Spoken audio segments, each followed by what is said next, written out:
This how-to video will show you how to set up the Hamilton S1 ventilator for ventilation on a specific patient. However, the procedure is exactly the same for the Hamilton G5 ventilator.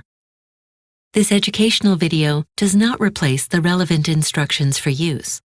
Be sure to read the device's operator's manual, as well as instructions for use that accompany the humidifier or other devices, breathing circuits, and other consumables. Pay particular attention to important safety and hygiene information. Setting up ventilation generally takes just a few steps. You can complete the whole procedure in less than 1 minute. Before connecting a new patient to the ventilator, select the right patient group and sex, and then specify the patient's height. The ventilator calculates the patient's ideal body weight. It is important to enter the correct patient data because the ventilator uses it as a basis for certain calculations and initial mode control settings. If you have already performed the pre-operational checks, you don't need to repeat them. The test results are stored in the ventilator's memory, even when it is turned off. Make sure that the setup you calibrated is not changed or altered while the ventilator is in storage. If you haven't already done so, perform the pre-operational checks now. To start ventilation quickly for a new patient, you can use a default ventilation mode with all the settings pre-configured. The default mode, together with a selected patient group, is displayed in the upper right corner. Touch Controls to review and adjust the control settings.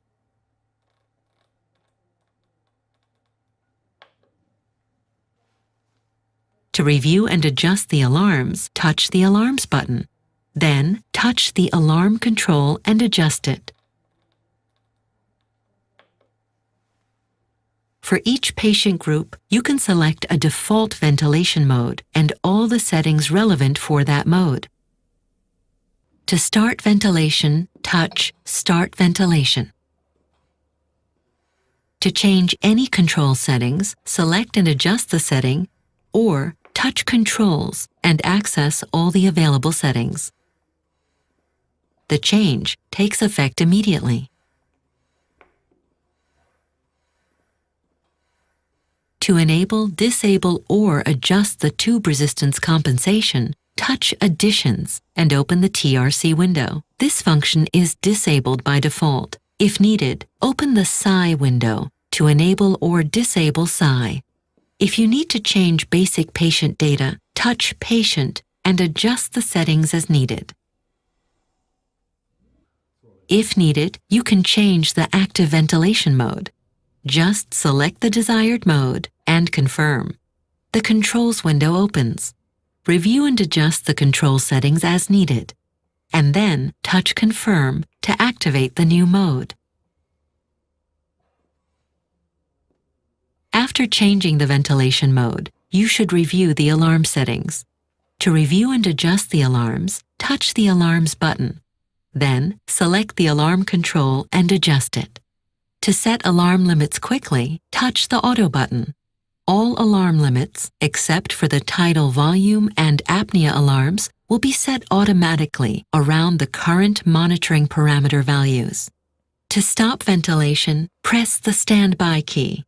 Then, touch Activate Standby. The device enters standby, and the yellow counter shows the time elapsed in this mode.